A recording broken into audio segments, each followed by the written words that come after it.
की देवी माँ शारदे को नमन करता हूँ। आदरणीय Pankaj sir, Pramod sir, spotlight team, राजकीय प्रारंभिक पाठशाला बगाहर की मुख्य अध्यापिका, अन्य अध्यापकगण, अभिभावकगण तथा मेरे समक्ष बैठे इस विद्यालय के समस्त छात्र भाइयों, आज मैं आप सभी के समक्ष जिस कविता को लेकर उपस्थित हुआ हूँ, वही कविता इस विद्यालय के प्रांगण से राष्ट्रीय स्तरीय प्रतियोगिता तक पहुंची है।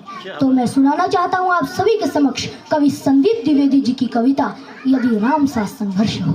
सहली सारी यातना पर कर्तव्य सर्वोपरि रखा, त्यागशील संकल्प को जिस तरह जीवित रखा, बोलो कहाँ तक टिक सकोगे यदि राम सा संघर्ष हो, यदि राम सा संघर्ष हो। कल मुकुट जिस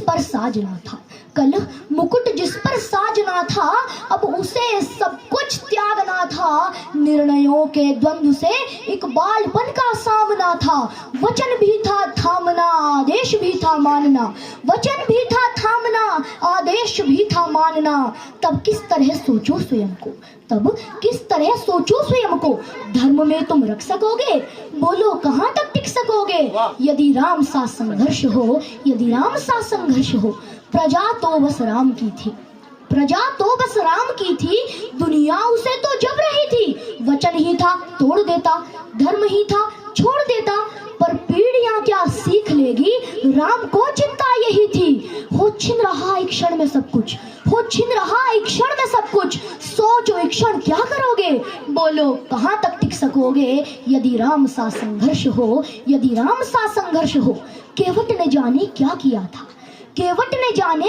किया था, सौभाग्य जो उसको मिला था, राम से ही तारने को राम से ही लड़ गया था।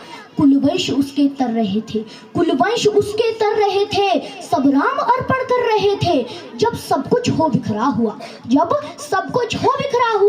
तुम सहज कब तक रह सकोगे, बोलो कहाँ तक टिक सकोगे यदि राम सा संघर्ष हो, यदि राम सा संघर्ष हो। है याद वो घटना तुम्हें जब राम थे वनवास में, सिया थी हर ली गई, था कौन उनके साथ में। कुटी जब सूनी पड़ी थी, दो भाई और विपदा बड़ी थी। बोलो ऐसे मोड़ पर तुम धैर्य कब तक रख सकोगे, बोलो कहाँ तक टिक सकोगे यदि राम सा संघर्ष हो, यदि राम सा संघर्ष हो। वह तो स्वयं भगवान था,